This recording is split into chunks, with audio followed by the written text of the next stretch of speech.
नमस्ते, मैं हूं किशोर अजवाणी। आप देख रहे हैं देश का नंबर 1 हिंदी न्यूज चैनल। घड़ी इशारा कर रही है 9 बजे रात का। वक्त 100 बात की एक बात का। बड़ी खबर है, गुजरात के समुद्र तट पर पहुंच रहे चक्रवाती तूफान बिपरजॉय पर। कुछ ही घंटों में तूफान गुजरात से टकराने वाला है, लेकिन उसके पहुंचने से पहले ही गुजरात के समुद्र तट पर जबरदस्त तबाही दिखने लगी है। वहां समुद्र तट से लगने वाले इलाकों में जोरदार बारिश होने के साथ ही तेज हवाएं चलने लगी। द्वारका और राजकोट में इस तूफान की वजह से पहले ही हाई अलर्ट घोषित किया जा चुका है और अब वहां समंदर में उठने वाली लहरें कई फीट तक पहुंचने लगी हैं। यह हाल तब है जब बिपरजॉय अभी गुजरात के समुद्री तट से दूर है। यही वजह है कि लोग इस बात से खौफ में हैं कि कुछ घंटों बाद जब तूफान गुजरात से टकराएगा तो क्या होगा, क्योंकि बिपरजॉय तूफान के आने से पहले ही गुजरात के कई जिलों में तबाही का मंजर दिखने लगा। कई जिलों में तेज हवाओं के साथ मूसलाधार बारिश हुई। तूफान अभी गुजरात के कच्छ के तट से दूर है, लेकिन इसकी वजह से कई इलाकों में हालात बेकाबू हो गए और तूफान की वजह से तेज हवाएं चलने लगी। गुजरात के राजकोट में तेज हवाओं और बारिश की वजह से एक बड़ा पेड़ गिर गया। जिस वक्त पेड़ गिरा उसके नीचे एक ऑटो रिक्शा खड़ा था जो उसकी चपेट में आ गया और उसके ऊपर का हिस्सा पूरी तरह से दब गया, जिसे देखने के लिए वहां भीड़ लग गई। वहीं दूसरी तरफ गुजरात के अरवली में भी तूफान का खतरनाक असर देखने को मिला। वहां कई घंटों तक मूसलाधार बारिश हुई, जिसकी वजह से सड़कों पर कई फीट तक पानी भर गया। हालात ये हो गए कि बारिश और जलभराव की वजह से लोग अपने घरों में कैद होने को मजबूर हो गए। इस बीच तूफान बिपरजॉय के खतरे को देखते हुए वायुसेना को अलर्ट कर दिया गया। इसके अलावा थल सेना और नौसेना को भी अलर्ट कर दिया गया, जो तूफान के खतरे से निपटने के लिए पूरी तरह तैयार है। मौसम विभाग के मुताबिक तूफान अभी गुजरात से दूर है। 15 जून को कच्छ के जोखा से टकराएगा, लेकिन तूफान का असर पहले से ही दिखना शुरू हो गया। तूफान ने द्वारका से लेकर पोरबंदर तक तबाही मचा दी। तेज हवाओं और ऊंची ऊंची लहरों ने लोगों को डरा दिया, लेकिन इस खतरे से निपटने के लिए भारतीय वायुसेना हाई अलर्ट पर है। गुजरात के सभी एयरबेस में हेलीकॉप्टरों को तैयार कर दिया गया। गुजरात के जामनगर, भुज और नलिया में एयरबेस को अलर्ट पर रखा गया। वहीं तूफान के लैंडफॉल के बाद राहत और बचाव के लिए एयरपोर्ट पर भी तैयारी की गई और जरूरत पड़ने पर यहां से भी ऑपरेशन चलाया जाएगा। इसके अलावा सेना की कई टीमों को भी तैयार रखा गया, जिनमें 13 इंजीनियरिंग टास्क फोर्स और 14 मेडिकल टीमें शामिल हैं। उधर बिपरजॉय के खतरे की वजह से 69 ट्रेनें रद्द कर दी गईं। कई ट्रेनों के रूट बदल दिए गए, जिसकी वजह से यात्रियों को काफी परेशानी का सामना करना पड़ा। मौसम विभाग ने गुजरात के 8 जिलों में तूफान का सबसे ज्यादा खतरा बताया, जिसकी वजह से इन इलाकों में तेज हवाओं के साथ जोरदार बारिश होने लगी। ऐसे में यहाँ एनडीआरएफ और एसडीआरएफ की कई टीमें तैनात कर दी गई। अनुमान यह है कि जैसे जैसे तूफान करीब आएगा ये और तबाही मचाएगा। ऐसे में पश्चिम रेलवे अलर्ट हो गया और कई ट्रेनों को रद्द कर दिया गया। इसके अलावा कई ट्रेनों का रूट भी बदल दिया गया, जिसकी वजह से सफर करने वाले लोगों को दिक्कत का सामना करना पड़ा। रेलवे ने गुजरात जाने वाली 69 ट्रेनें रद्द कर दी, जिसमें वेरावल राजकोट एक्सप्रेस, वेरावल पोरबंदर एक्सप्रेस और बांद्रा टर्मिनस भुज एसी सुपरफास्ट एक्सप्रेस जैसी कई ट्रेनें शामिल हैं। इसके अलावा राजस्थान और मध्य प्रदेश से आने वाली कई ट्रेनों को भी रद्द कर दिया गया। वहीं तूफान के आने से पहले ही द्वारका से पोरबंदर तक समंदर की ऊंची ऊंची लहरों ने डरा दिया। मौसम विभाग ने कच्छ के अलावा द्वारका और पोरबंदर के तटीय इलाकों में भी तूफान के टकराने का अनुमान जताया। ऐसे में तूफान के आने से पहले ही इन इलाकों में तबाही मच गई और द्वारका में समुद्र में ऊंची लहरें उठने लगी, जिन्हें देखकर डर लगने लगा, क्योंकि तूफान के आने से पहले ही ऐसा लगने लगा कि समंदर के अंदर सब समा जाएगा, जिसकी वजह से वहां चेतावनी वाला बोर्ड लगाया गया और लोगों से समुद्र के किनारे न जाने की अपील की गई। लहरें आप देख सकते हैं उफान पर है और यहाँ पर जो समंदर के पानी का रंग है वो भी बिल्कुल काला हो चुका है। इसके अलावा पोरबंदर के तटीय इलाकों में भी समुद्र उफान पर आ गया। यहाँ समुद्र का पानी बाहर आने की वजह से चौपाटी वाली जगह आम लोगों के लिए बंद कर दी गई, क्योंकि मौसम विभाग ने पहले ही अनुमान जताया था कि पोरबंदर के तटीय इलाकों में भी तूफान का असर देखा जाएगा। चौपाटी के जो वॉकवे है उसमें भी पानी आ गया है। समुद्र से अंदर से पत्थर बाहर निकल के आ गया है। वहीं गुजरात के नवसारी में भी समुद्र में ऊंची ऊंची लहरें उठने लगी, जो खतरनाक लगी। वहां के तटीय इलाकों के आसपास बसे गाँव में तो समुद्र का पानी घुस गया, जिसकी वजह से लोगों की मुश्किलें बढ़ गईं। इसी बीच चक्रवाती तूफान बिपरजॉय के खतरे को देखते हुए गुजरात के कच्छ में निचले इलाकों में रहने वाले लोगों को सुरक्षित जगह पहुंचाया गया।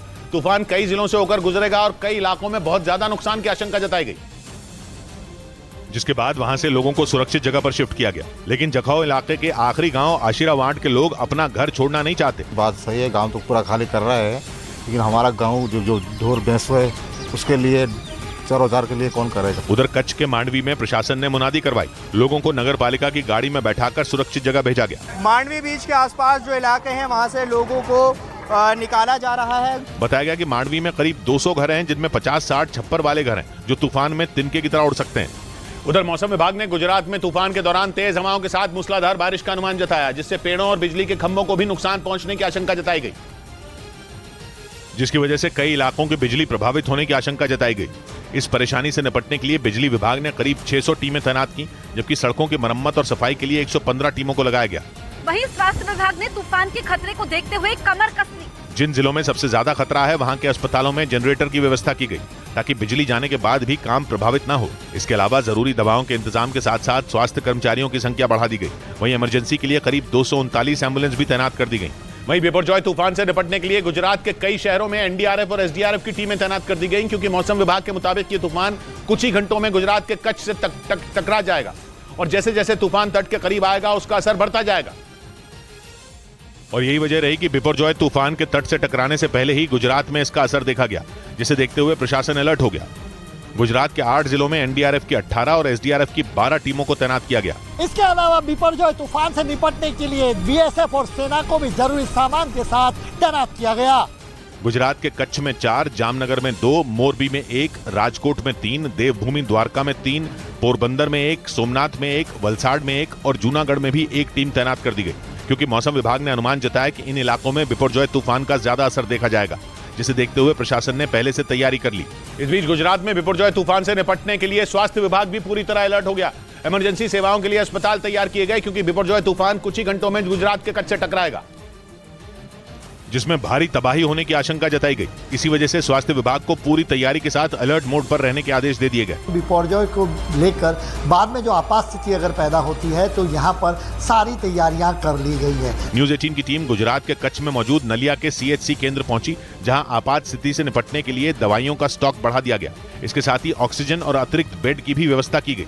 इसके अलावा अस्पताल के बाहर एम्बुलेंस खड़ी की गई ताकि इमरजेंसी में मरीजों का रेस्क्यू किया जा सके। उधर तूफान बिपरजॉय के गुजरात के द्वारका जिले से टकराने से पहले ही वहां के हालात बिगड़ने शुरू हो गए, क्योंकि तूफान के असर की वजह से वहां मूसलाधार बारिश शुरू हो गई। भारी बारिश की वजह से निचले इलाकों में पानी तक भरना शुरू हो गया।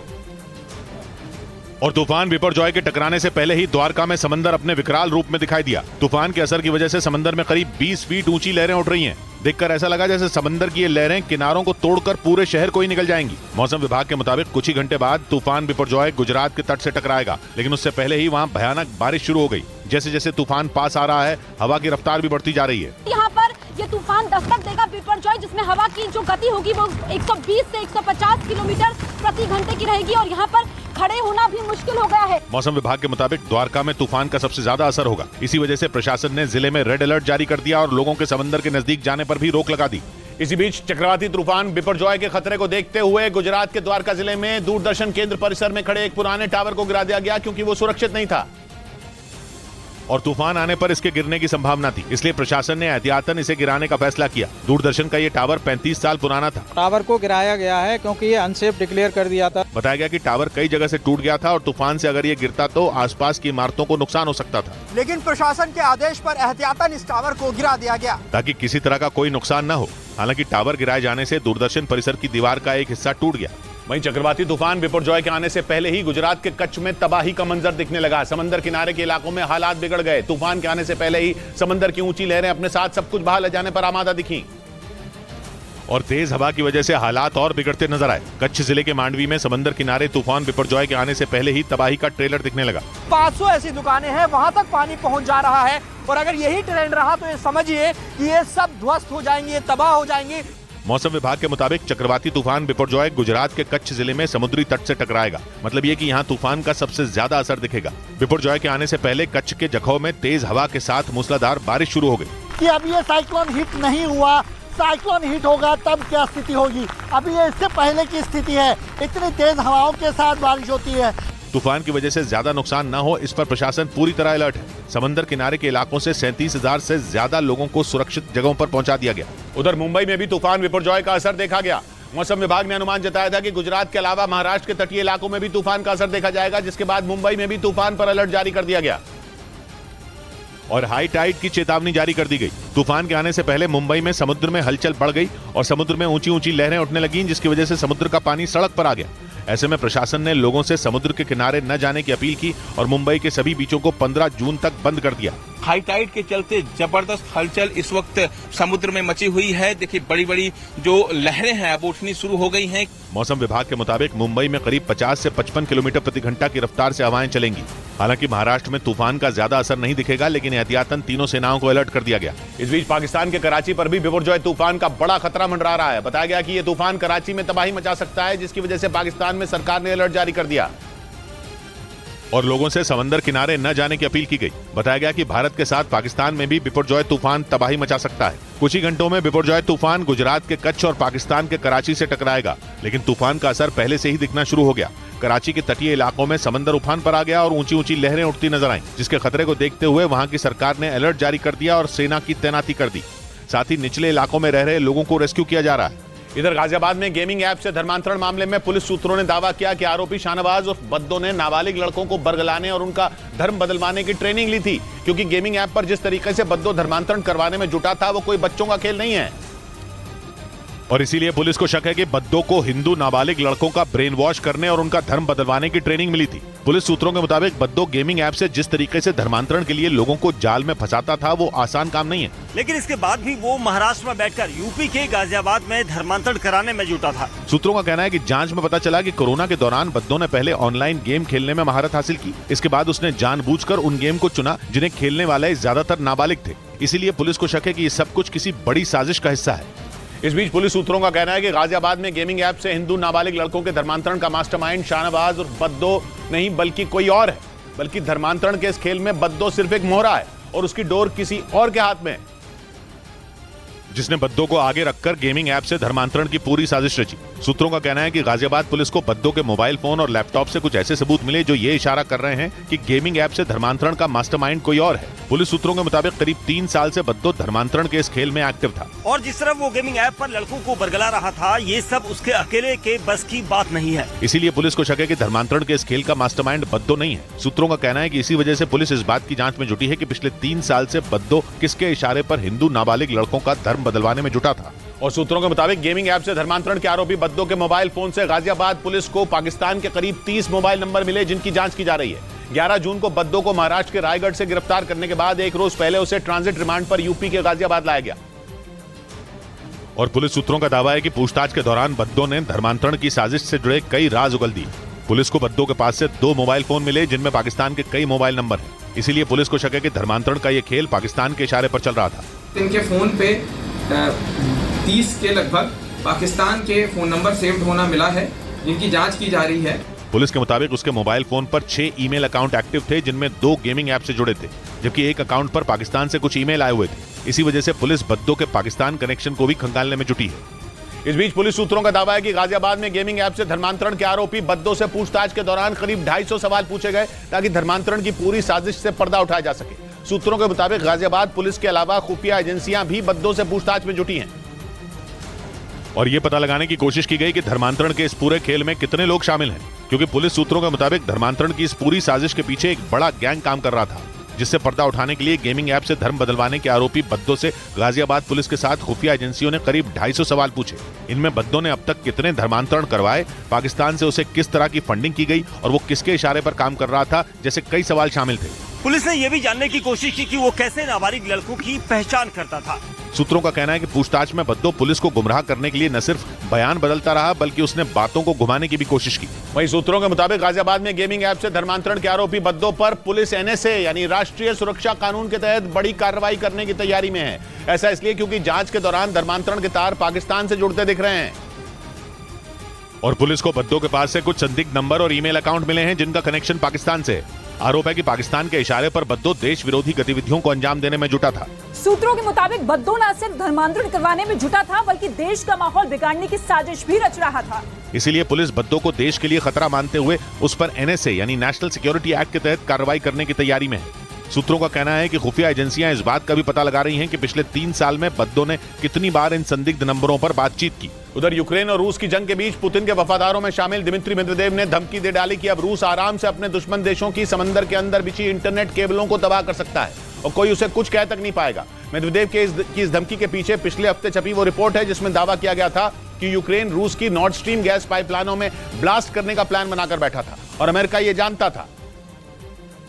इसलिए दिमित्री मेदवेदेव ने कहा कि अब रूस भी अमेरिका, ब्रिटेन और अपने बाकी दुश्मनों की समंदर में बिछी केबलों को नष्ट कर सकता है, क्योंकि जब पश्चिमी देश खुद रूस की नॉर्थ स्ट्रीम गैस पाइपलाइनों को उड़ाने का प्लान बना रहे थे, तो वो किस मुंह से रूस को रोकेंगे। रूस से गैस लेकर जर्मनी जाने वाली नॉर्थ स्ट्रीम 1 और नॉर्थ स्ट्रीम 2 पाइपलाइनों में पिछले साल सितंबर में धमाके हुए थे।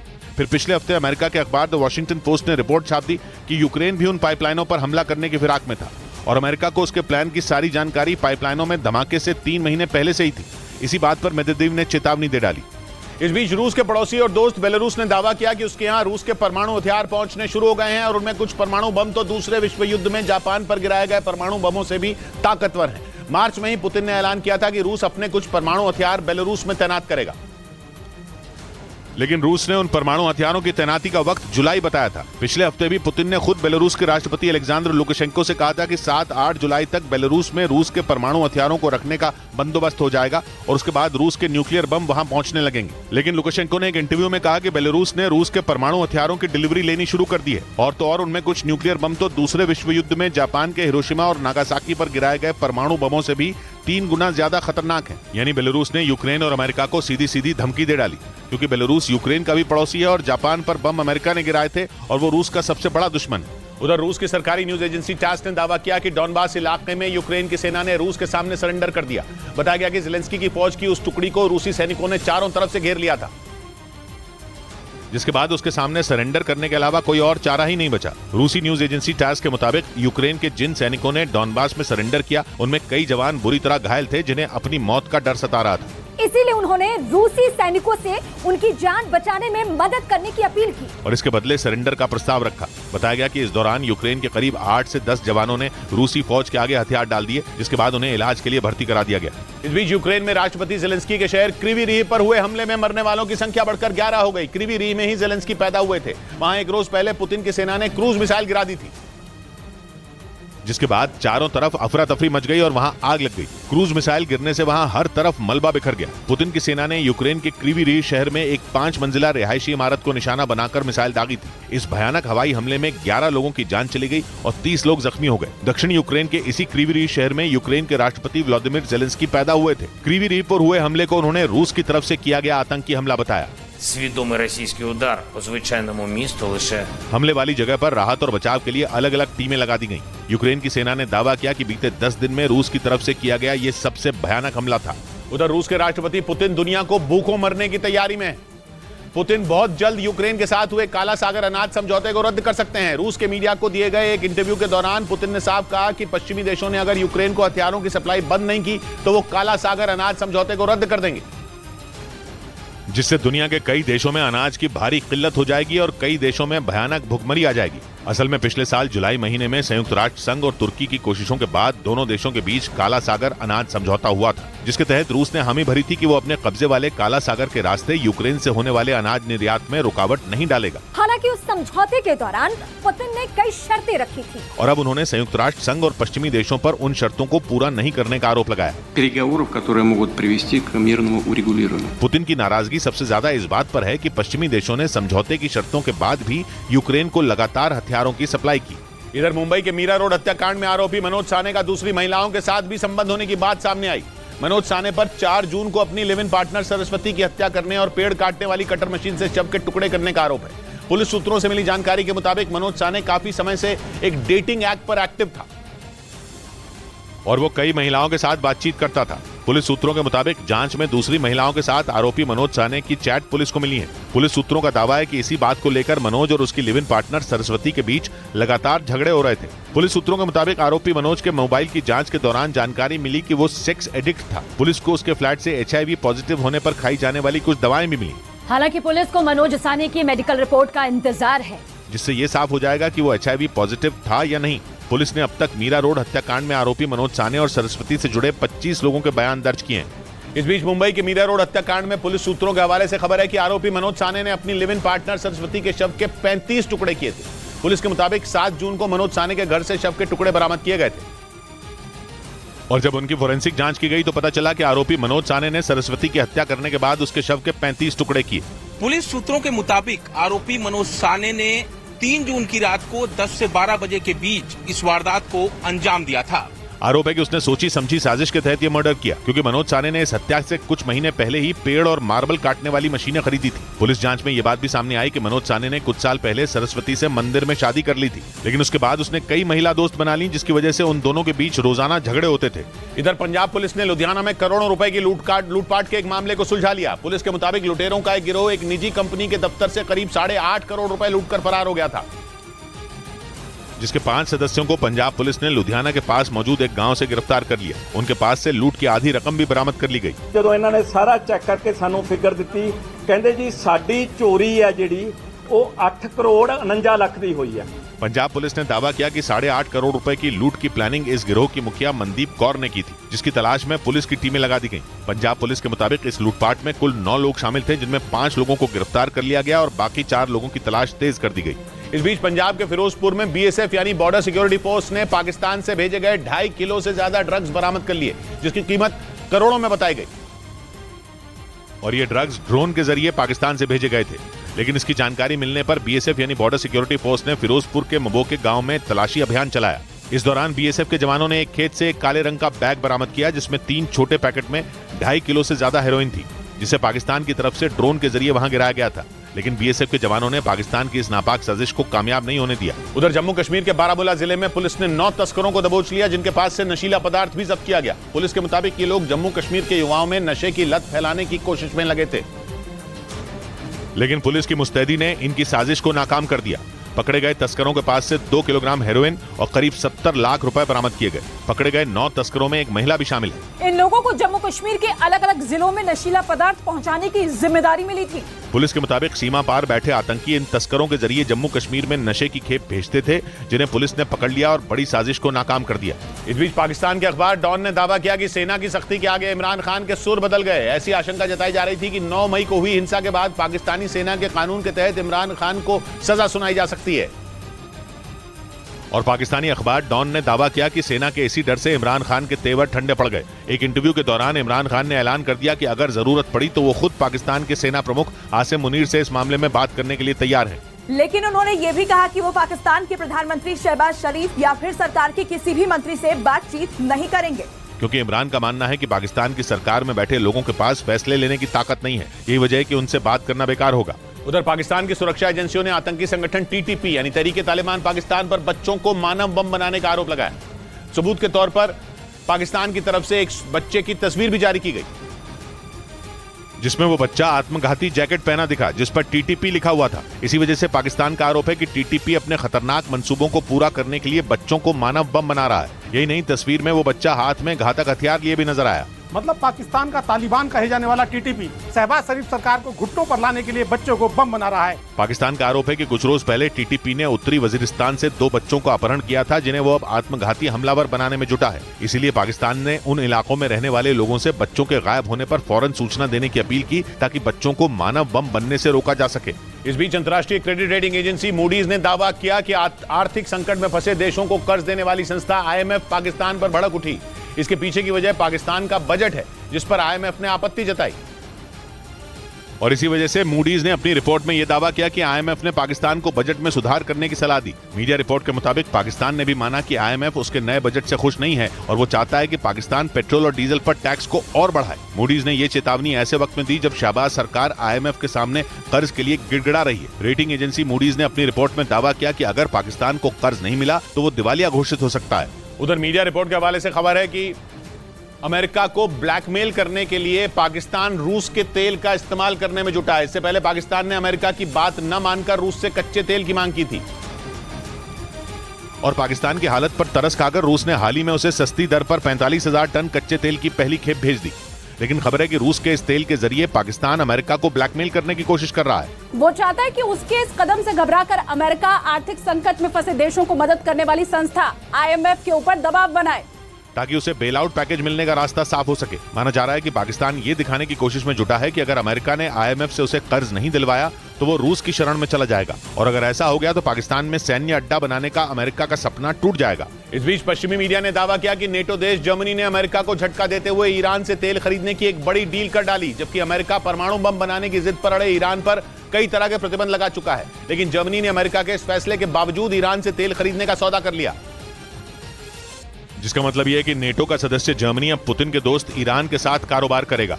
और माना जा रहा है कि जर्मनी के इस फैसले से अमेरिका बुरी तरह चिढ़ गया, क्योंकि एक तरफ अमेरिका ने ईरान पर चोरी छिपे परमाणु बम बनाने का आरोप लगाते हुए कई पाबंदियां लगाई हैं, तो दूसरी तरफ वो ईरान को रूस की मदद करने का दोषी भी बताता है।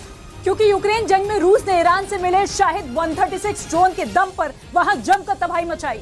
और अमेरिका के कई बार कहने के बावजूद ईरान ने रूस को ड्रोन देने से इनकार नहीं किया और अब जर्मनी ने भी अपने दोस्त अमेरिका की बात मानने के बजाय सस्ते तेल के लिए ईरान से हाथ मिला लिया, जिसके बाद यह दावा किया गया कि उसके इस फैसले से अमेरिकी राष्ट्रपति बाइडेन नाराज हो गए। उधर ईरान ने रूस में ड्रोन फैक्ट्री लगाने में मदद किए जाने के अमेरिका के दावे को खारिज कर दिया। ईरान के विदेश मंत्रालय ने एक बयान जारी किया और बताया कि अमेरिका के आरोप बेबुनियाद हैं, जबकि अमेरिका ने दावा किया कि ईरान ने रूस की मदद के लिए मॉस्को में ड्रोन बना रहा है, जिसकी सैटेलाइट तस्वीर भी अमेरिका ने जारी कर दी और दावा किया कि मॉस्को से करीब 965 किलोमीटर दूर एलाबुगा में ये ड्रोन फैक्ट्री बनाई जा रही है और अगले साल तक बनकर तैयार हो जाएगी। अमेरिका ने दावा किया कि इस ड्रोन फैक्ट्री के लिए कल पुर्जों को ईरान ने कैस्पियन सागर के रास्ते रूस पहुंचाया। हालांकि अब ईरान ने अमेरिका के इन दावों को पूरी तरह खारिज कर दिया और अमेरिका पर झूठ बोलने का आरोप लगा दिया। जबकि यूक्रेन के साथ युद्ध के दौरान सैकड़ों शाहिद ड्रोन देकर ईरान ने रूस की भरपूर मदद की, जिनके इस्तेमाल से पुतिन की सेना ने यूक्रेन के कई इलाकों में तबाही मचाई। उधर ईरान की मेहर न्यूज एजेंसी ने दावा किया कि ईरान की फौज ने वहां के सिस्तान और बलूचिस्तान प्रांत से आतंकियों के एक गुट को पकड़ लिया। बताया गया कि ईरान की सेना की ब्रांच IRGC यानी इस्लामिक रिवोल्यूशनरी गार्ड कोर ने 2 आतंकियों को ढेर भी कर दिया, जबकि एक आतंकी को हिरासत में ले लिया गया। मेहर न्यूज एजेंसी के मुताबिक आतंकियों के जिस गुट को पकड़ा गया वो ईरान के कुछ शहरों में धमाके करने की तैयारी में था, लेकिन इससे पहले कि वो अपने मकसद में कामयाब हो पाते, दावा किया गया कि ईरान की सेना की ब्रांच IRGC यानी इस्लामिक रिवोल्यूशनरी गार्ड कोर ने उस गुट के कुछ आतंकियों को पकड़ लिया। खबर के मुताबिक ईरान के सिस्तान और बलूचिस्तान प्रांत में मुठभेड़ के दौरान 2 आतंकियों को ढेर भी कर दिया गया, जबकि एक आतंकी को जिंदा पकड़ लिया गया। बताया गया कि पकड़े गए आतंकी के पास से कई हथियार बरामद किए गए। इस बीच चीन के मीडिया का दावा है कि सऊदी अरब और ईरान में समझौता कराने के बाद शी जिनपिंग अब फिलिस्तीन और इजरायल के बीच दोस्ती कराने में जुटे हैं। ये दावा ऐसे वक्त में किया गया जब इजरायल और फिलिस्तीन के बीच तनाव चरम पर है और उनके बीच जंग जैसे हालात हैं। पिछले 2 महीनों में कई बार इजरायल और फिलिस्तीन ने एक दूसरे पर रॉकेट और बमों की बारिश की। इस बीच चीन के मीडिया का दावा है कि शी जिनपिंग इजरायल और उसके कट्टर दुश्मन फिलिस्तीन के बीच दोस्ती कराने में जुटे हैं और इसी सिलसिले में फिलिस्तीन के राष्ट्रपति महमूद अब्बास इन दिनों चीन की यात्रा पर हैं। यानी सऊदी अरब और ईरान को एक मंच पर लाने के बाद चीन की नजर फिलिस्तीन और इजरायल के बीच समझौता कराने की है। माना जा रहा है कि चीन ऐसा करके पूरी दुनिया में अपना दबदबा बढ़ाने की फिराक में है। उधर पश्चिमी मीडिया के मुताबिक चीन के विदेश मंत्री ने एक बार फिर अमेरिका को ताइवान से दूर रहने की चेतावनी दे दी। ताइवान के मुद्दे पर पिछले कई महीनों से अमेरिका और चीन आमने सामने हैं और कभी भी उनके बीच जंग छिड़ सकती है, लेकिन चीन ने अमेरिका को ताइवान से दूर रहने की चेतावनी देकर इस तनाव को चरम पर पहुंचा दिया। चीन के विदेश मंत्री चिनगांग ने अमेरिका के विदेश मंत्री एंटनी ब्लिंकन से फोन पर बात की और अमेरिका को ताइवान के मसले पर दूर रहने की सलाह दी। चीन ने आरोप लगाया कि अमेरिका ने पहले ताइवान के साथ ड्रिल की और अब वो ताइवान को हथियार दे रहा है, जिसे चीन सीधे तौर पर दक्षिण चीन सागर में अपने लिए चुनौती के तौर पर देखता है, क्योंकि वो दक्षिण चीन सागर और ताइवान को अपना बताता आया है और वहां अमेरिका की मौजूदगी उसके लिए सबसे बड़ा खतरा है। इस बीच ब्रिटेन के मीडिया का दावा है कि नेटो से ताइवान की बढ़ती नजदीकी पर चीन भड़क गया। चीन पहले से ही ताइवान की मदद करने पर अमेरिका को आंखें दिखा रहा है। और इस बीच ताइवान के विदेश मंत्री नेटो के सदस्य देश चेक रिपब्लिक के दौरे पर पहुंच गए। यही नहीं, वो इसके बाद यूरोप के कई दूसरे देशों का भी दौरा करेंगे। माना जा रहा है कि ताइवान नेटो के सदस्यों से दोस्ती बढ़ाने में जुटा है ताकि उनकी मदद से वो अपनी सैन्य ताकत बढ़ा सके। हालांकि अमेरिका पहले से ही ताइवान के साथ खड़ा है और उसने ये भरोसा दिया है कि चीन के हमला करने पर वो ताइवान के पक्ष में युद्ध लड़ेगा। लेकिन ब्रिटेन के मीडिया का दावा है कि ताइवान अमेरिका के साथ साथ नेटो के दूसरे सदस्य देशों को भी अपने साथ मिलाने की कोशिश में है। इसी बात पर चीन इतना बौखला गया कि उसने नेटो को एक बार फिर धमकी दे दी कि वो इस विवाद में न पड़े, क्योंकि चीन ताइवान को अपना हिस्सा बताता है और लंबे वक्त से उस पर कब्जे की फिराक में है। उधर न्यूज एजेंसी रॉयटर्स ने दावा किया कि अमेरिका को जवाब देने के लिए ताइवान की सीमा के पास चीन की सेना ने सैन्य अभ्यास किया। पिछले हफ्ते अमेरिका की नौसेना ने जापान, कनाडा और फ्रांस के साथ मिलकर फिलीपीन सागर में चीन को अपना दम दिखाया था, जिसके बाद से ही चीन का गुस्सा 7वें आसमान पर है। रॉयटर्स के मुताबिक इसीलिए उसने अमेरिका को अपनी ताकत दिखाने के लिए सैन्य अभ्यास किया, जिसमें उसने अपने युद्धपोतों से मिसाइलें दागकर दुश्मन देशों को अपनी ताकत दिखाई। बताया गया कि चीन ने ताइवान के बेहद करीब पूर्वी चीन सागर में यह अभ्यास किया।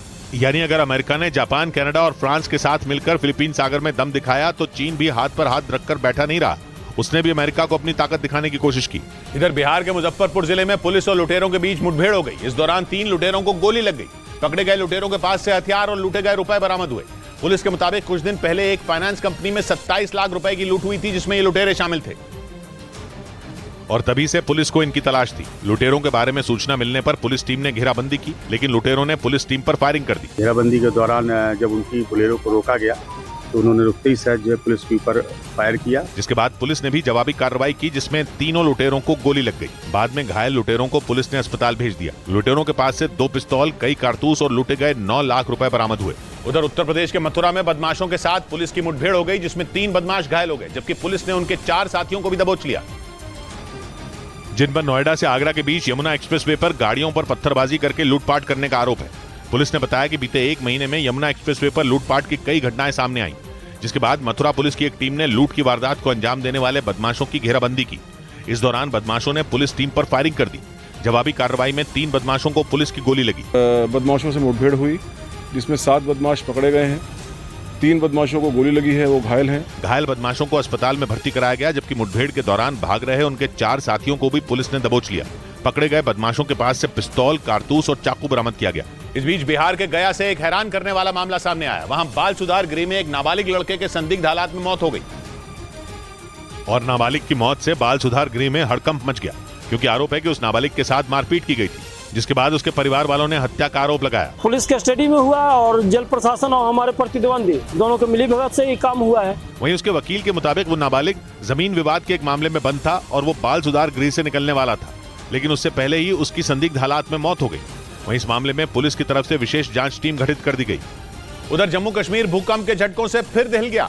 वहां एक के बाद एक आए 4 झटकों से लोगों में दहशत मच गई। हालांकि भूकंप के इन झटकों से वहां किसी को नुकसान की खबर नहीं है, लेकिन 4 बार धरती हिलने से लोगों के मन में खौफ जरूर भर गया, क्योंकि डोडा से लेकर किश्तवाड़ तक अलग अलग समय में 4 बार धरती हिली थी। गनीमत ये रही कि इन झटकों से कोई नुकसान नहीं हुआ। लेकिन भूकंप के झटकों के बाद प्रशासन ने डोडा और किश्तवाड़ में स्कूलों को बंद कर दिया। एक दिन पहले जम्मू कश्मीर के डोडा में 5.4 तीव्रता का भूकंप आया था, जिससे वहां कुछ इमारतों को नुकसान पहुंचा था। और उसके एक ही दिन बाद फिर से जम्मू कश्मीर के लोगों ने लगातार भूकंप के 4 झटके महसूस किए। इधर हिमाचल प्रदेश के मंडी में बादल फटने से हालात बिगड़ गए, जिसके बाद वहां अचानक तेज बारिश होने लगी और नालों में बहने वाले पानी में उफान आ गया। पानी की रफ्तार इतनी तेज थी कि मानो अपने साथ सब कुछ बहा ले जाना चाहता हो।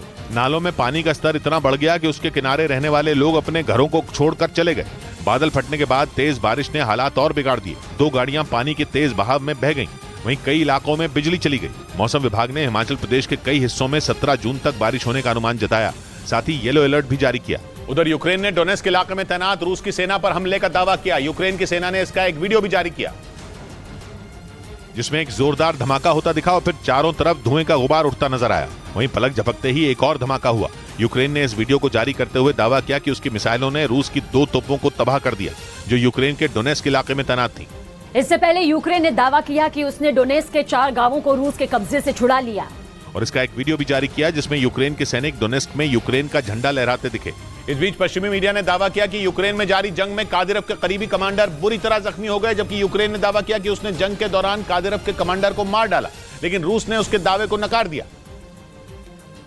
और यह दावा किया कि रमजान कादिरव का दायां हाथ माने जाने वाले एदाम दलिमखनोव जख्मी हुए हैं, लेकिन वो जिंदा हैं। रूस ने यह भी दावा किया कि एदाम न सिर्फ जिंदा हैं, बल्कि उन्होंने चेचनिया में कादिरव से मुलाकात भी की। एदाम दलिमखनोव जंग की शुरुआत से ही यूक्रेन में थे और जंग में चेचन लड़ाकों की अगुवाई कर रहे थे, और इसीलिए अमेरिका, यूरोपीय संघ और यूक्रेन ने एदाम पर प्रतिबंध लगा रखे हैं, जबकि इंटरपोल ने उन्हें वांटेड घोषित कर रखा है। पश्चिमी मीडिया ने दावा किया कि एदाम पर पुतिन और कादिरव के कई दुश्मनों को मारने का आरोप है। ऐसे में जब यूक्रेन के सैनिकों ने उन्हें जंग में घायल किया तो उन्होंने इसे अपनी बहुत बड़ी जीत माना और एदाम को मारने का ऐलान कर दिया, लेकिन यूक्रेन की पोल तब खुल गई जब रूस ने उसके इस दावे को गलत बता दिया। उधर पश्चिमी मीडिया ने दावा किया कि पुतिन रूस में तख्ता पलट के डर से वैगनर ग्रुप के मुखिया पर कोई कार्रवाई नहीं करना चाहते। ये दावा रूस के राष्ट्रपति भवन में काम कर चुके एक अधिकारी के हवाले से किया गया। वैगनर ग्रुप के मुखिया येवगेनी प्रिगोजिन लगातार रूस की सेना पर निशाना साधते आए हैं, लेकिन इसके बावजूद पुतिन ने उनके खिलाफ अब तक कोई कार्रवाई नहीं की। पश्चिमी मीडिया ने रूस के राष्ट्रपति भवन में काम कर चुके उस अधिकारी के हवाले से दावा किया कि पुतिन को तख्ता पलट का डर सता रहा है। बताया गया कि इसीलिए वो वैगनर ग्रुप के मुखिया येवगेनी प्रिगोजिन के खिलाफ एक भी शब्द नहीं बोलना चाहते। यूक्रेन जंग के बीच येवगेनी प्रिगोजिन के रूसी सेना और पुतिन के करीबी अधिकारियों पर निशाना साधने की खबरें लगातार आती रही हैं। वो जंग छोड़ने की धमकी भी देते आए हैं, हालांकि उन पर कोई कार्रवाई नहीं की गई। यही वजह है कि अब ये दावा किया गया कि पुतिन को तख्ता पलट का डर सता रहा है, इसीलिए वो खामोश है। इस बीच अमेरिका के अखबार द वॉल स्ट्रीट जर्नल ने खबर छापी कि अमेरिका जल्द ही यूक्रेन को डिप्लीटेड यूरेनियम के गोले देने वाला है। अमेरिका का यह कदम यूक्रेन की जंग को आर या पार लगा सकता है, क्योंकि डिप्लीटेड यूरेनियम के गोले ऐसे खतरनाक हथियार हैं जो रूस के दमदार टैंकों के कवच को चीर कर रख देंगे। और रूस के टैंक उसकी बहुत बड़ी ताकत है। अगर अमेरिका से मिले डिप्लीटेड यूरेनियम के गोले यूक्रेन ने रूस के टैंकों पर दागने शुरू कर दिए तो जंग के मैदान में रूस के टैंकों के परखचे उड़ जाएंगे। अमेरिका ने यूक्रेन की ये मदद करने का मन भी तब बनाया है जब यूक्रेन रूस के खिलाफ जबरदस्त पलटवार शुरू कर चुका है। लेकिन अमेरिका का ये फैसला परमाणु जंग भी भड़का सकता है, क्योंकि थोड़ा रेडियो एक्टिव डिप्लीटेड यूरेनियम भी होता है। और जब मार्च में ब्रिटेन ने यूक्रेन को डिप्लीटेड यूरेनियम के गोले दिए थे, तब भी पुतिन ने चेतावनी दी थी और कहा था कि रूस भी मुंह तोड़ जवाब देने को मजबूर होगा। और रूस जवाब कैसे देगा इसका अंदाजा लगाना मुश्किल नहीं। वो डिप्लीटेड यूरेनियम के गोलों के जवाब में अपने परमाणु बम भी चला सकता है। उधर पश्चिमी मीडिया ने दावा किया कि रूस की संसद यूक्रेन में अपराधियों के जंग लड़ने का रास्ता साफ कर सकती है। बताया गया कि रूसी सेना में एक बार फिर जवानों की भारी कमी हो गई और इसीलिए रूस का पूरा ध्यान जल्द से जल्द जवानों की कमी को पूरा करने पर है। पश्चिमी मीडिया के मुताबिक इसीलिए रूस की संसद एक ऐसा बिल लाना चाहती है जिससे वो आसानी से अपराधियों को यूक्रेन की जंग में भेज सके, क्योंकि यूक्रेन की सेना कई इलाकों में मजबूत स्थिति में आ गई। वहीं दूसरी ओर पुतिन की प्राइवेट सेना में लड़ाकों की कमी हो गई और इसी वजह से पुतिन ने अपनी ताकत बढ़ाने के लिए खतरनाक कैदियों को सेना में शामिल करने का फैसला किया ताकि जंग के मैदान में उन्हें सैनिकों की कमी की समस्या का सामना न करना पड़े। उधर उत्तराखंड के उत्तरकाशी में प्रशासन ने लव जिहाद के विरोध में 15 जून को होने वाली महापंचायत की इजाजत नहीं दी। तनाव के बीच उत्तरकाशी की पुरोला पंचायत में 19 जून तक धारा 144 लागू कर दी गई।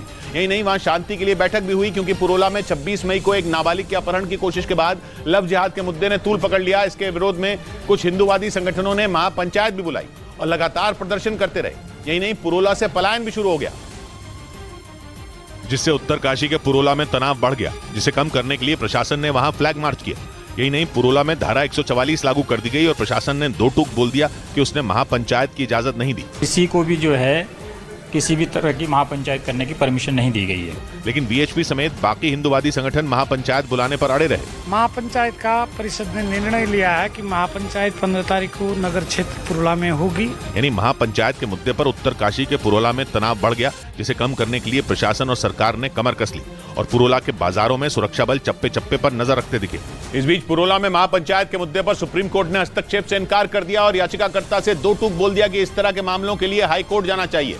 अब सुबह इस मामले पर हाई कोर्ट में सुनवाई होगी। इससे पहले पुरोला पंचायत पर रोक लगाने के लिए सुप्रीम कोर्ट में याचिका दाखिल की गई, जिसमें याचिकाकर्ता ने सुप्रीम कोर्ट से मांग की कि वो इस मामले में सुनवाई करे और पुरोला में एक खास समुदाय की सुरक्षा सुनिश्चित करे। लेकिन सुप्रीम कोर्ट ने यह याचिका खारिज करते हुए पुरोला महापंचायत के मुद्दे पर हस्तक्षेप से इनकार कर दिया और अब इस मामले पर हाईकोर्ट में सुनवाई होगी, क्योंकि पुरोला महापंचायत के ऐलान के बाद से एक समुदाय के लोग पलायन करने लगे और बाजार में उनकी दुकानों पर ताला लग गया। वो आप देखिए, यहाँ पर कई दुकानें ऐसी हैं जो बंद हैं, कई लोग यहाँ से छोड़कर चले गए हैं।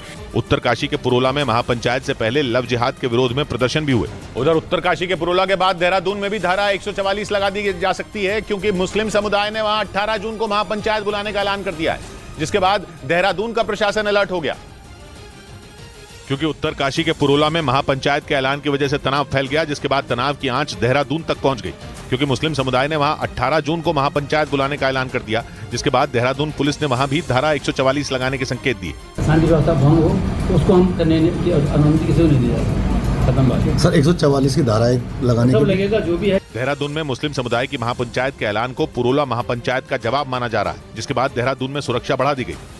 इधर हिमाचल प्रदेश में सरकारी कर्मचारियों को वेतन मिलने में हो रही देरी पर सियासी जंग छिड़ गई। वहां के करीब 15,000 सरकारी कर्मचारियों को वेतन मिलने में देरी हुई, जिनमें परिवहन, जल और वन विभाग के कर्मचारी शामिल हैं।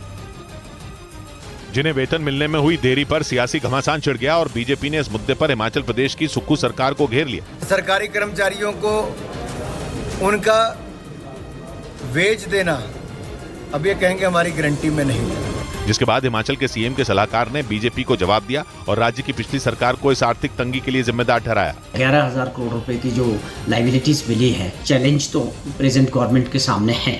हिमाचल प्रदेश के परिवहन और जल समेत कई विभागों के करीब 15,000 कर्मचारियों को वेतन मिलने में देरी हुई, जिस पर वहां सियासी घमासान छिड़ गया। इस बीच पूरे विवाद पर हिमाचल प्रदेश के मुख्यमंत्री सुखविंदर सिंह सुक्खू का बयान आया, जिसमें उन्होंने विरोधियों पर वेतन के मुद्दे पर गलत जानकारी फैलाने का आरोप लगाया और दावा किया कि कर्मचारियों को वेतन मिलने में देर नहीं हुई।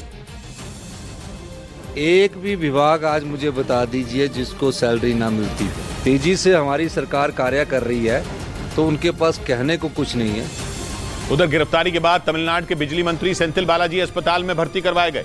केंद्रीय जांच एजेंसी ईडी ने सेंथिल बालाजी को मनी लॉन्ड्रिंग के आरोप में गिरफ्तार कर लिया, लेकिन इस दौरान उनकी तबीयत बिगड़ गई, जिसके बाद उन्हें अस्पताल में भर्ती करवाया गया।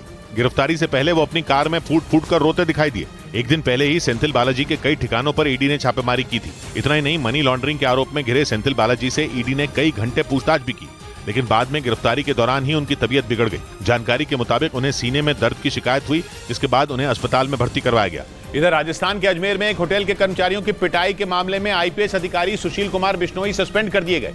इतना ही नहीं, आईएएस अधिकारी गिरधर चौधरी को भी सस्पेंड कर दिया गया। सुशील कुमार बिश्नोई पर 3 दिन पहले उस होटल में वहां के कर्मचारियों से मारपीट करने का आरोप लगा था, जिसके बाद अब दोनों को सस्पेंड कर दिया गया क्योंकि जो सीसीटीवी वीडियो सामने आया उसमें कई पुलिसकर्मी मारपीट करते दिखाई दिए।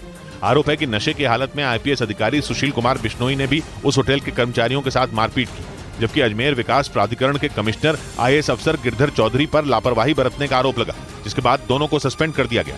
3 दिन पहले उस होटल में दोनों अधिकारी पार्टी करने गए हुए थे, लेकिन आरोप है कि पार्टी के दौरान मामूली विवाद के बाद होटल के कर्मचारी की पिटाई कर दी गई। वहीं शेयर बाजार में लगातार तीसरे दिन तेजी बनी रही। सेंसेक्स और निफ्टी दोनों ही हरे निशान पर कारोबार करते रहे और बाजार बंद होने के वक्त बॉम्बे स्टॉक एक्सचेंज का सेंसेक्स 83 अंक चढ़कर 63,228 पर बंद हुआ, जबकि नेशनल स्टॉक एक्सचेंज का निफ्टी 39 अंक चढ़कर 18,755 पर बंद हुआ। इस दौरान सबसे ज्यादा तेजी मेटल, कमोडिटी और ऑयल एंड गैस के शेयरों में दर्ज की गई। इधर हरियाणा के कुरुक्षेत्र में किसान आंदोलन की वजह से दिल्ली को जम्मू कश्मीर से जोड़ने वाला नेशनल हाईवे जाम हो गया। वहीं कई किसान अपनी मांगों को लेकर सड़क पर बैठ गए, जिससे लोगों को भारी परेशानी का सामना करना पड़ा और नेशनल हाईवे पर ट्रकों की लंबी कतार लग गई, जो कई किलोमीटर तक नजर आई। वहीं जैम खुलने के इंतजार में लोग परेशान दिखे। किसान आंदोलन की वजह से खड़े हैं, इसी वजह से पता लग रहा है जाम, पूरा रोड बंद है। हरियाणा के झज्जर में भी किसान आंदोलन का असर दिखा। हरियाणा के पलवल को झज्जर से जोड़ने वाले केएमपी एक्सप्रेसवे पर पुलिस फोर्स तैनात कर दी गई। कानून व्यवस्था की कोई इसमें दिक्कत नहीं आएगी। असल में प्रदर्शन कर रहे किसानों का आरोप है कि सूरजमुखी के बीज की खरीद सरकार की तरफ से तय न्यूनतम समर्थन मूल्य पर नहीं हो रही। न्यूनतम समर्थन मूल्य वो दर है जिस पर सरकार किसानों से उनकी फसल खरीदती है। किसानों ने अपनी इसी मांग को लेकर हरियाणा बंद का ऐलान किया था। इस बीच कश्मीरी पंडित संजय शर्मा हत्याकांड के मामले में जम्मू कश्मीर के 3 जिलों में ताबड़तोड़ छापेमारी की गई है। छापेमारी एसआईए यानी स्टेट इन्वेस्टिगेशन एजेंसी ने की, क्योंकि एसआईए को खुफिया जानकारी मिली थी कि आतंकी जम्मू कश्मीर के पुलवामा, शोपियां और अनंतनाग में छिपे हैं, जिसके बाद एसआईए की अलग अलग टीमों ने इन 3 जिलों में कई जगहों पर छापेमारी की। इस दौरान जम्मू कश्मीर पुलिस और सीआरपीएफ के जवान भी वहां तैनात रहे। करीब 4 महीने पहले पुलवामा में आतंकियों ने संजय शर्मा नाम के एक कश्मीरी पंडित की हत्या कर दी थी और इस मामले को लेकर एसआईए पिछले कई महीनों से लगातार छापेमारी कर रही है। उधर अमेरिकी अखबार न्यूयॉर्क पोस्ट की खबर के मुताबिक अफ्रीकी देश मिस्र के पास लाल सागर में तैर रहे एक रूसी नागरिक को खाने वाली एक शार्क को लोगों ने पीट कर मार डाला। खबर के मुताबिक पोस्टमार्टम में उस शार्क के पेट से उस रूसी नागरिक के शरीर के टुकड़े भी मिले, जो रूस से मिस्र घूमने आए उस पर्यटक के ही बताए गए। 2 रोज पहले 24 साल के उस रूसी लड़के को समंदर में तैरने के दौरान एक शार्क ने खा लिया था। इसका एक वीडियो भी सामने आया था जिसमें शार्क उस रूसी पर्यटक पर हमला करती हुई दिखी थी। इसके बाद उस लड़के ने शार्क के हमले से बचने की काफी कोशिश की, लेकिन शार्क ने उसे खा लिया था। इस घटना के बाद सोशल मीडिया पर एक और वीडियो वायरल हुआ जिसमें कुछ लोग एक शार्क को मारते दिखाई दिए। वीडियो के जरिए ये दावा किया गया कि उस रूसी पर्यटक को खाने वाली उस शार्क को ही मार डाला गया। खबर के मुताबिक वीडियो में दिख रही शार्क के पेट से उस रूसी नागरिक के शरीर के टुकड़े मिले। इस बीच जापान के मीडिया का दावा है कि चीन से सुरक्षा के लिए जापान की सेना खतरनाक मिसाइलें बनाने में जुटी है। जापान को इन दिनों चीन से बड़ा खतरा है क्योंकि वो उसके कुछ द्वीपों पर कब्जे की फिराक में है और इसीलिए जापान की सेना खुद को मजबूत करने में कोई कसर नहीं छोड़ रही।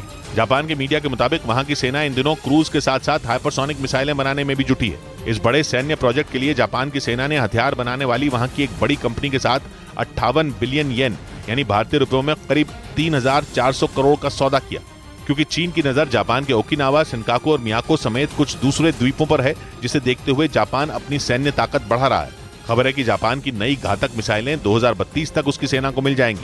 इधर ओडिशा के ढेंकनाल में मौजूद टाटा स्टील प्लांट में उस वक्त हड़कंप मच गया जब प्लांट के अंदर एक धमाका हो गया। जानकारी के मुताबिक यह हादसा दोपहर करीब 1 बजे हुआ, जिससे वहां भगदड़ मच गई। जानकारी के मुताबिक ओडिशा के ढेंकनाल में मौजूद टाटा के स्टील प्लांट में एक भाप का पाइप अचानक फट गया, जिससे वहां जोरदार धमाका हुआ। इस हादसे की वजह से वहां काम में लगे करीब 20 मजदूर बुरी तरह घायल हो गए, जिन्हें आनंद फानंद में अस्पताल में भर्ती कराया गया। प्लांट मैनेजमेंट के अधिकारियों के मुताबिक घायलों को प्लांट में मौजूद कई एम्बुलेंस की मदद से नजदीकी अस्पताल तक पहुंचाया गया, जिसके बाद गंभीर रूप से घायल कुछ मजदूरों को कटक के अस्पताल में भेज दिया गया, जिनकी हालत खतरे से बाहर बताई गई। उधर बिहार के मुजफ्फरपुर में एक छात्रा ने फांसी के फंदे से लटककर अपनी जान दे दी। परिवार ने बताया कि छात्रा पढ़ाई के साथ नौकरी के लिए परीक्षा भी देती थी, जिसमें कई बार फेल होने से वो निराश थी। लेकिन परिवार को इस बात का अंदाजा नहीं था कि वो निराश होने की वजह से आत्महत्या कर लेगी, जिसकी वजह से परिवार सकते में है। जबकि सूचना मिलने पर पहुंची पुलिस ने उस छात्रा का शव कब्जे में लेकर पोस्टमार्टम के लिए भेज दिया।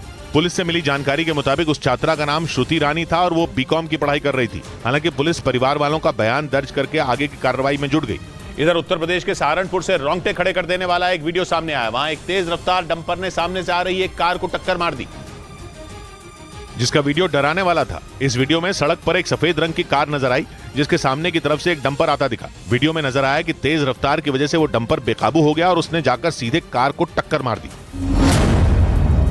इसके बाद जो हुआ, ब्रेक के बाद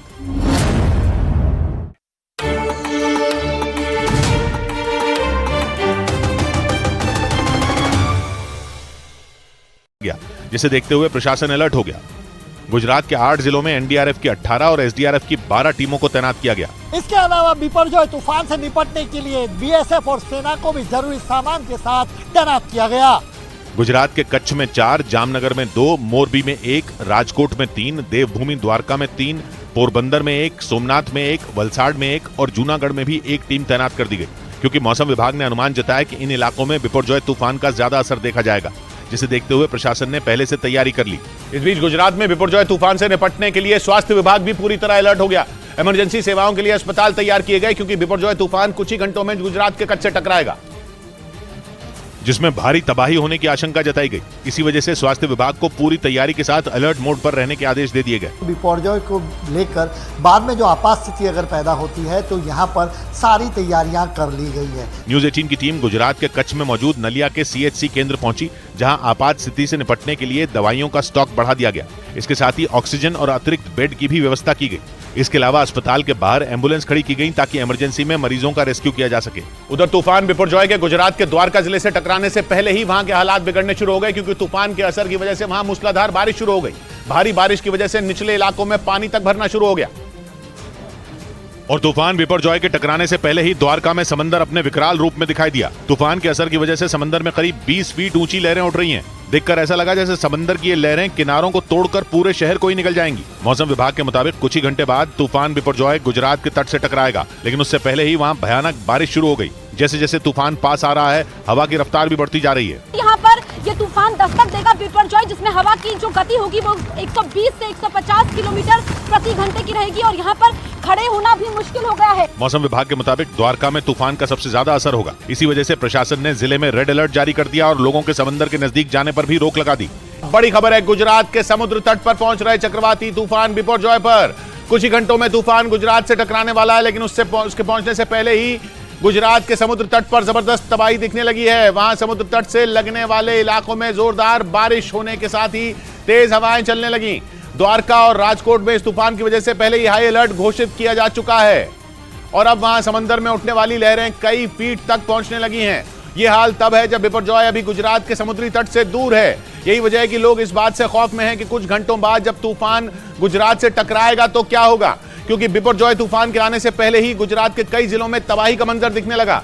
कई जिलों में तेज हवाओं के साथ मूसलाधार बारिश हुई। तूफान अभी गुजरात के कच्छ के तट से दूर है, लेकिन इसकी वजह से कई इलाकों में हालात बेकाबू हो गए और तूफान की वजह से तेज हवाएं चलने लगी। गुजरात के राजकोट में तेज हवाओं और बारिश की वजह से एक बड़ा पेड़ गिर गया। जिस वक्त पेड़ गिरा, उसके नीचे एक ऑटो रिक्शा खड़ा था, जो उसकी चपेट में आ गया और उसके ऊपर का हिस्सा पूरी तरह से दब गया, जिसे देखने के लिए वहां भीड़ लग गई। वहीं दूसरी तरफ गुजरात के अरवल्ली में भी तूफान का खतरनाक असर देखने को मिला। वहां कई घंटों तक मूसलाधार बारिश हुई, जिसकी वजह से सड़कों पर कई फीट तक पानी भर गया। हालात ये हो गए कि बारिश और जलभराव की वजह से लोग अपने घरों में कैद होने को मजबूर हो गए। इस बीच तूफान बिपरजॉय के खतरे को देखते हुए वायुसेना को अलर्ट कर दिया गया। इसके अलावा थल सेना और नौसेना को भी अलर्ट कर दिया गया, जो तूफान के खतरे से निपटने के लिए पूरी तरह तैयार है। मौसम विभाग के मुताबिक तूफान अभी गुजरात से दूर है, 15 जून को कच्छ के जोखा से टकराएगा। लेकिन तूफान का असर पहले से ही दिखना शुरू हो गया। तूफान ने द्वारका से लेकर पोरबंदर तक तबाही मचा दी। तेज हवाओं और ऊंची ऊंची लहरों ने लोगों को डरा दिया, लेकिन इस खतरे से निपटने के लिए भारतीय वायुसेना हाई अलर्ट पर है। गुजरात के सभी एयरबेस में हेलीकॉप्टरों को तैयार कर दिया गया। गुजरात के जामनगर, भुज और नलिया में एयरबेस को अलर्ट पर रखा गया। वहीं तूफान के लैंडफॉल के बाद राहत और बचाव के लिए एयरपोर्ट पर भी तैयारी की गई और जरूरत पड़ने पर यहाँ से भी ऑपरेशन चलाया जाएगा। इसके अलावा सेना की कई टीमों को भी तैयार रखा गया, जिनमें 13 इंजीनियरिंग टास्क फोर्स और 14 मेडिकल टीमें शामिल हैं।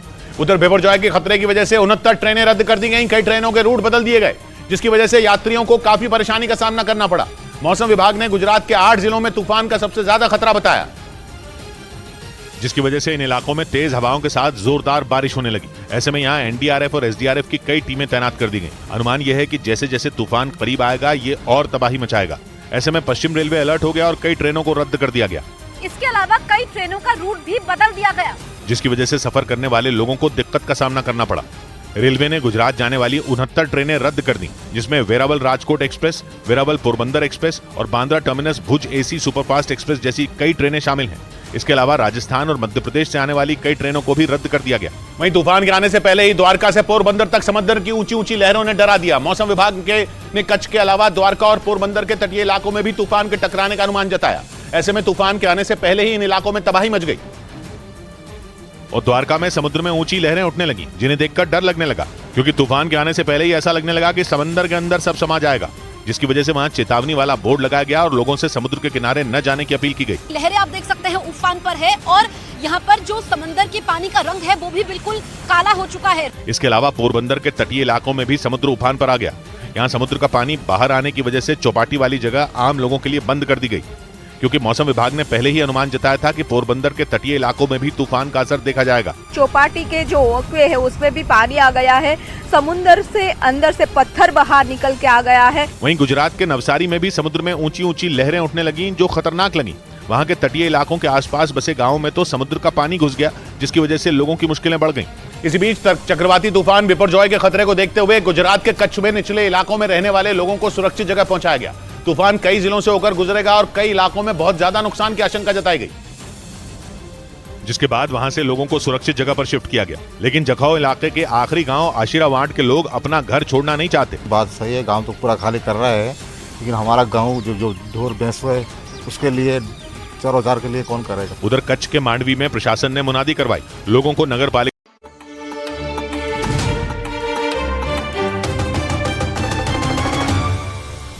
ब्रेकिंग न्यूज आ रही है पश्चिम बंगाल से। वहां 8 जुलाई को होने वाले पंचायत चुनाव के लिए नामांकन के दौरान एक बार फिर कई जिलों में हिंसा हुई। दक्षिण 24 परगना में टीएमसी के 2 गुट आपस में भिड़ गए तो बांकुड़ा में टीएमसी और बीजेपी के बीच हिंसक झड़प हो गई।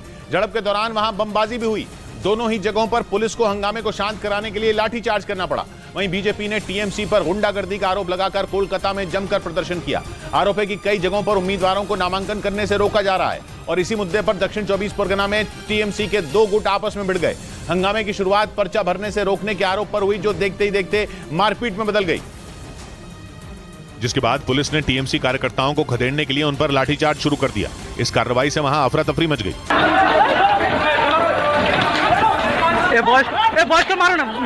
लेकिन पुलिस शांत नहीं हुई और उसने हंगामा कर रहे लोगों को दौड़ा दौड़ा कर पीटा। इस दौरान टीएमसी के दोनों गुटों की तरफ से पुलिस पर पथराव भी किया गया, लेकिन इन हमलों का सामना करते हुए पुलिस वालों ने अपनी कार्रवाई जारी रखी। इससे पहले टीएमसी के 2 गुटों के बीच विवाद इतना बढ़ गया कि वो एक दूसरे से हाथापाई पर उतर आए।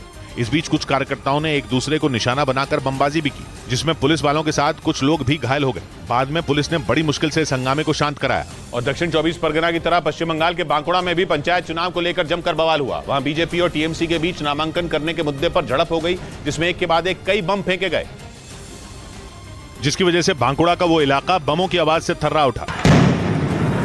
इसी तरह बांकुड़ा के एक दूसरे चुनाव केंद्र पर उस वक्त हंगामा हो गया जब पर्चा भरने के मुद्दे पर टीएमसी और बीजेपी के समर्थक आमने सामने आ गए। पुलिस ने पहले तो उन्हें समझाने की कोशिश की, लेकिन जब उसका कोई असर नहीं हुआ तो पुलिस वालों ने उन पर लाठियां बरसानी शुरू कर दी। इस बीच एक दूसरे इलाके में पुलिस ने चेकिंग के दौरान बमों से भरा एक बैग बरामद किया। इस मामले में 8 लोग गिरफ्तार किए गए। इस पर भी बीजेपी और टीएमसी ने एक दूसरे पर आरोप लगाने शुरू कर दिए। बाद में पुलिस इन बमों की जांच में जुट गई। उधर पश्चिम बंगाल में पंचायत चुनाव से पहले कई जिलों में मचे बवाल पर बीजेपी ने कोलकाता में प्रदर्शन किया। बीजेपी ने यह भी आरोप लगाया कि उसके कई उम्मीदवारों ने टीएमसी की वजह से अब तक पर्चा नहीं भरा।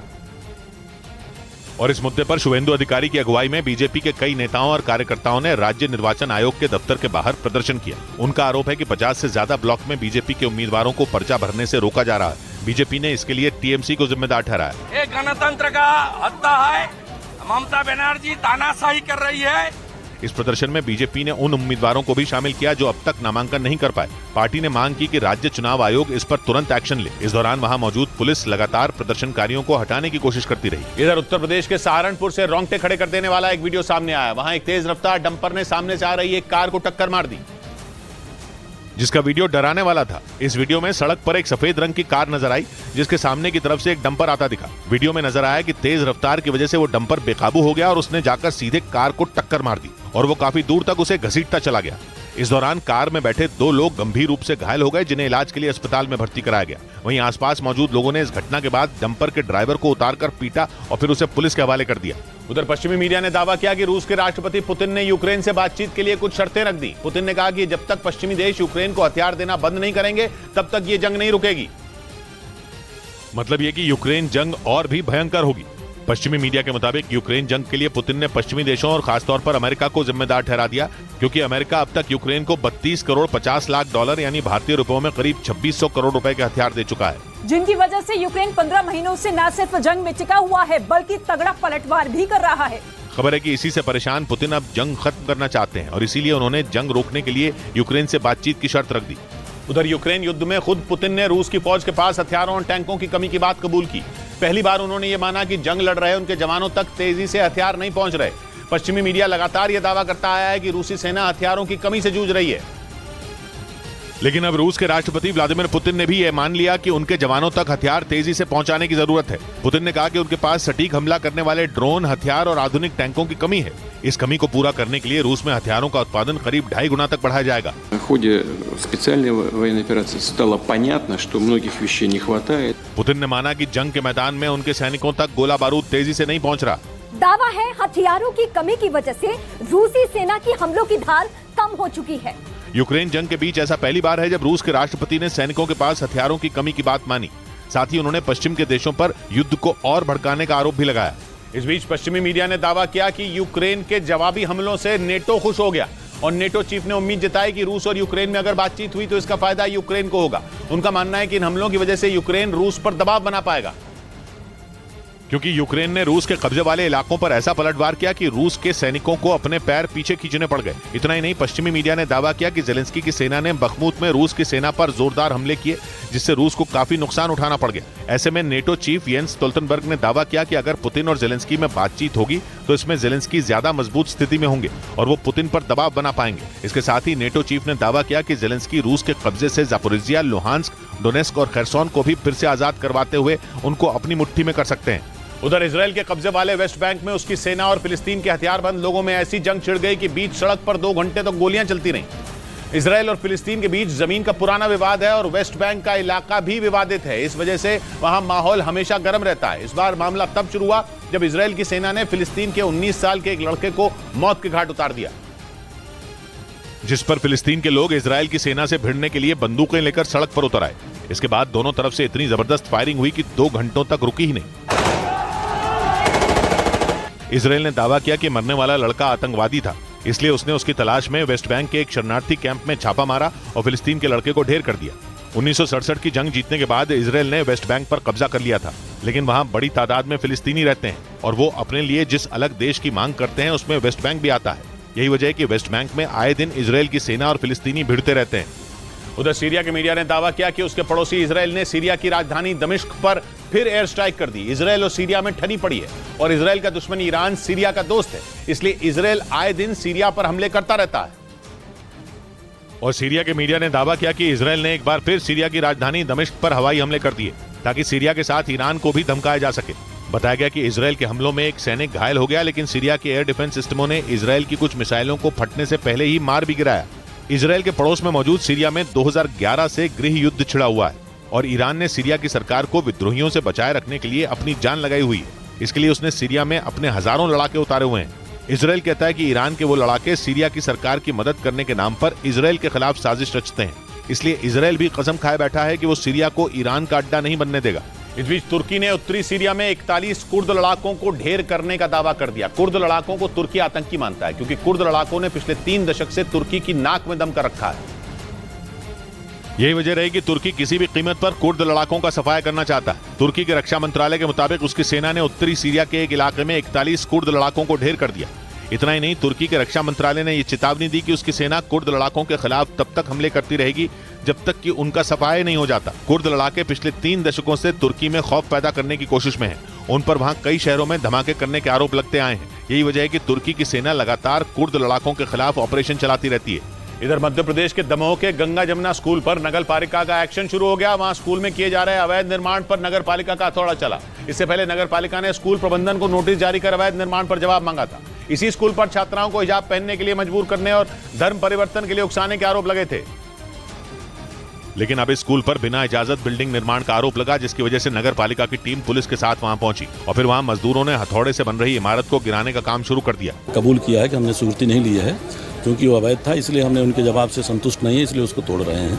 हालांकि एक दिन पहले भी नगर पालिका की टीम स्कूल में अवैध निर्माण को गिराने पहुंची थी, लेकिन वहां मौजूद कुछ छात्रों और उनके परिवार वालों ने विरोध करना शुरू कर दिया था, जिससे नगर पालिका की टीम को लौटना पड़ा था।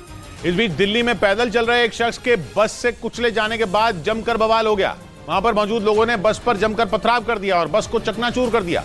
दिल्ली में हैरान करने वाली यह घटना नवादा मेट्रो स्टेशन के पास हुई, जहां आरोप है कि पैदल जा रहे एक शख्स को क्लस्टर बस ने कुचल दिया, जिससे उसकी मौके पर ही मौत हो गई। इसके बाद गुस्साए लोगों ने जमकर बवाल किया और ईंट पत्थर से हमला करके बस के सभी शीशों को चकनाचूर कर दिया। हैरान करने वाली यह घटना दिल्ली के नवादा मेट्रो स्टेशन के पास हुई। भाई आगे मार दिए बंदे को क्लच चढ़ा देने ओवर स्पीडिंग करके।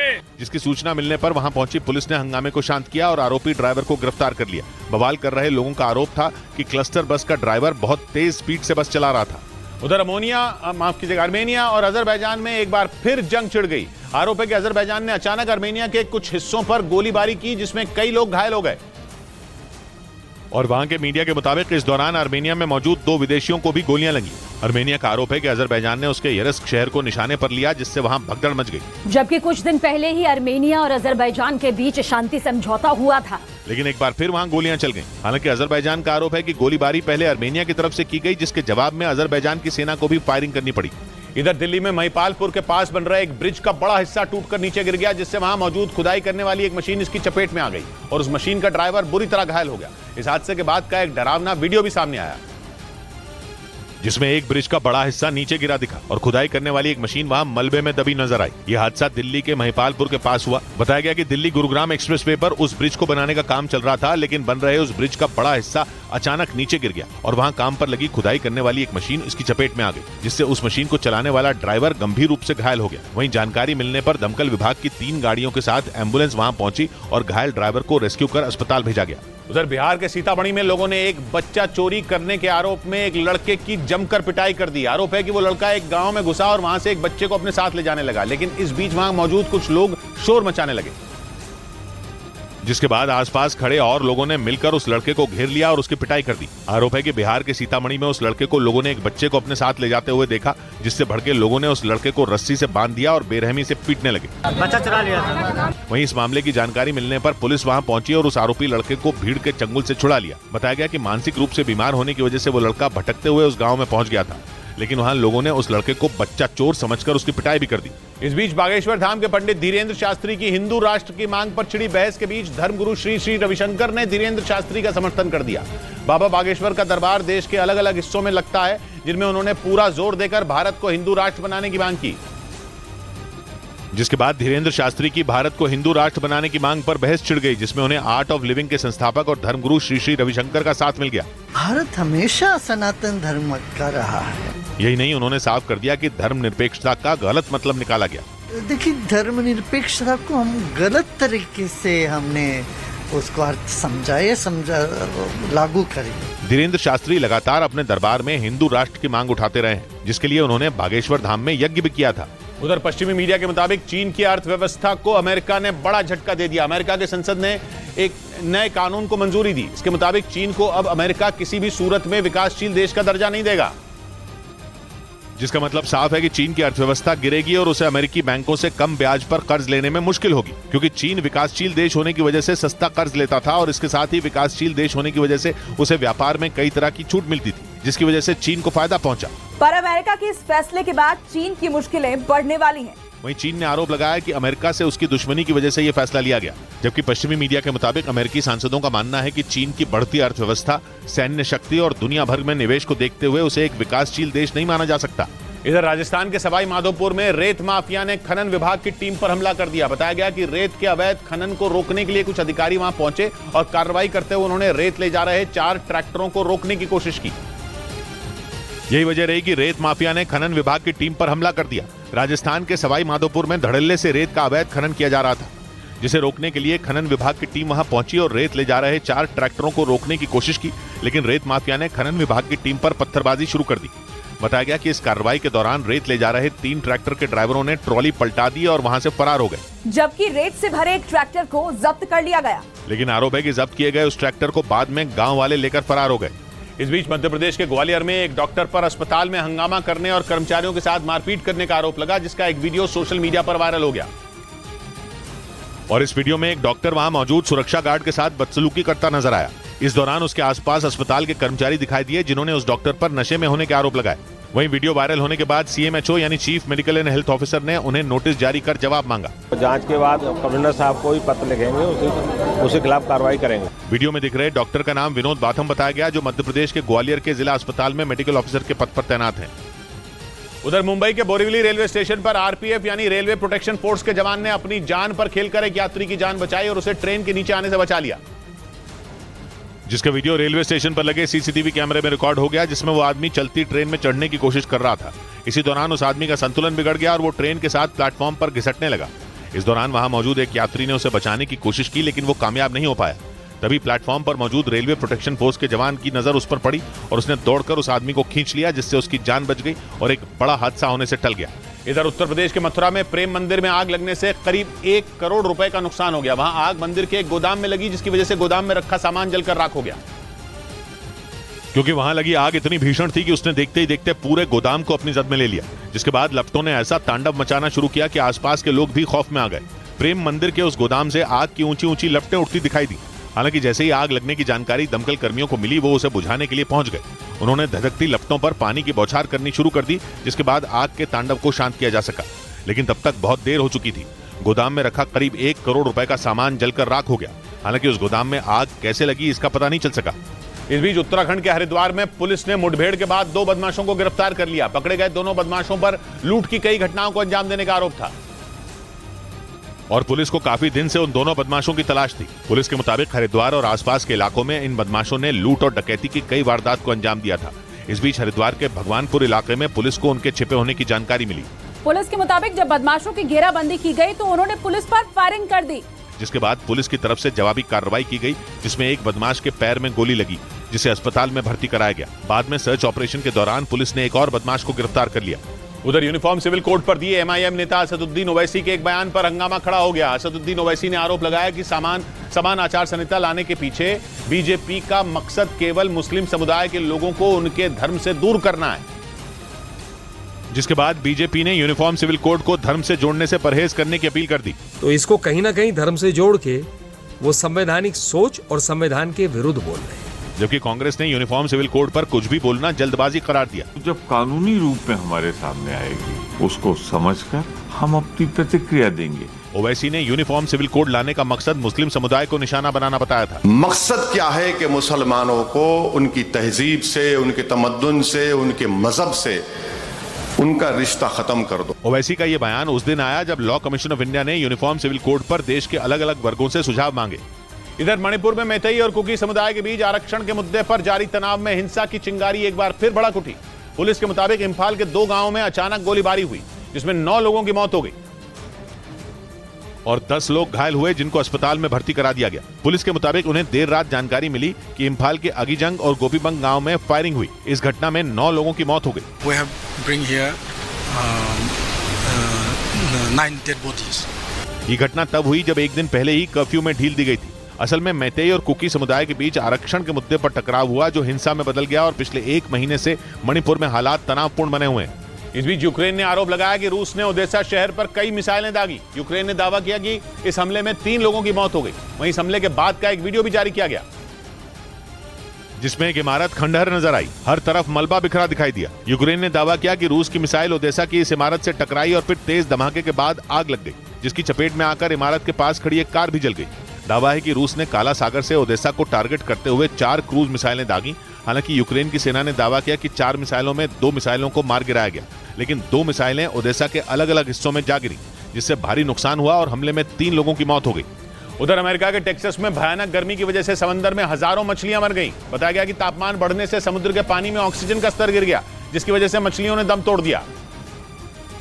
और अमेरिका के टेक्सास से सामने आई तस्वीरों में समंदर की गहराई में तैरने वाली हजारों मछलियां मरकर पानी की सतह पर डोलती दिखी। दूर से बनाए गए वीडियो में पानी पर सफेद चादर सी नजर आई। कैमरा जब करीब गया तो पता चला कि वो मरी हुई मछलियां हैं। समुद्र तट पर तो मछलियों का अंबार लगा दिखा। अमेरिका के टेक्सास में समंदर में मछलियों का मरना कोई नई बात नहीं।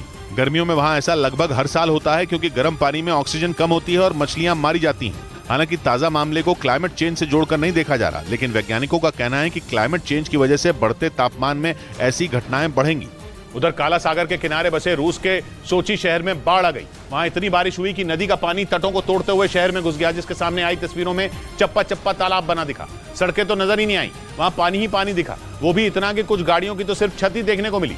सड़कों पर सैलाब बहने लगा तो कारें पानी में दौड़ने के बजाय तैरती नजर आई। ब्रेकिंग न्यूज आ रही है कोलकाता से। वहां नेताजी सुभाष चंद्र बोस एयरपोर्ट पर भीषण आग लग गई है। बताया जा रहा है कि आग उस जगह पर लगी है जहां से एयरपोर्ट में घुसते हैं। आग लगते ही एयरपोर्ट पर हड़कंप मच गया। तुरंत वहां मौजूद सभी कर्मचारियों को सुरक्षित निकालने का काम शुरू कर दिया गया। आशिका हमारे साथ जुड़ रही हैं। आशिका, क्या हो रहा है अभी वहां पर? देखिए, फिलहाल आग पर काबू पा लिया गया है। 2 इंजन दमकल के वहां पर आग पर काबू पा चुके हैं, लेकिन फिलहाल वो हिस्सा जो है बंद है। जब तक सुरक्षा के नजरिए से पूरी जांच न हो जाए तब तक खोला भी नहीं जाएगा। डिपार्चर का जो सिक्योरिटी चेक इन इलाका है वहां पर यह आग लगी करीब 9:20 पर। प्राथमिक तौर पर यह माना जा रहा है कि शॉर्ट सर्किट से आग लगी है। फिलहाल काबू पाया जा चुका है आग पर, लेकिन धुआं अभी पूरा जो डिपार्चर सेक्शन है वहां पर भरा हुआ है। और बाकी फ्लाइट्स वगैरह पर कुछ असर? देखिए, निश्चित तौर पर फ्लाइट पर इससे असर होगा, क्योंकि डिपार्चर बंद होने के कारण और काफी लंबे समय तक अब आग पर काबू पाए जाने के बाद भी जब तक धुआं नहीं बाहर निकलेगा तब तक वहां पर चेकिंग नहीं होगा। फिर से चेकिंग के बाद जब सुरक्षा को हरी झंडी मिलेगी तभी डिपार्चर खुल पाएगा। तो कई घंटों का ये गैप हो जाएगा, जिसके कारण फ्लाइट के निकलने में वहां से देरी होगी। कब की घटना है ये? रात 9:20 पर यह आग लगी है। प्राथमिक तौर पर शॉर्ट सर्किट को माना जा रहा है कारण। और अब काबू पा लिया गया है? अब फिलहाल काबू पा लिया गया है। 2 फायर टेंडर्स लगे थे, लेकिन धुआं अब भी पूरा जो डिपार्चर है वहां पर भरा हुआ है। किशोर, शुक्रिया आशिका आपका।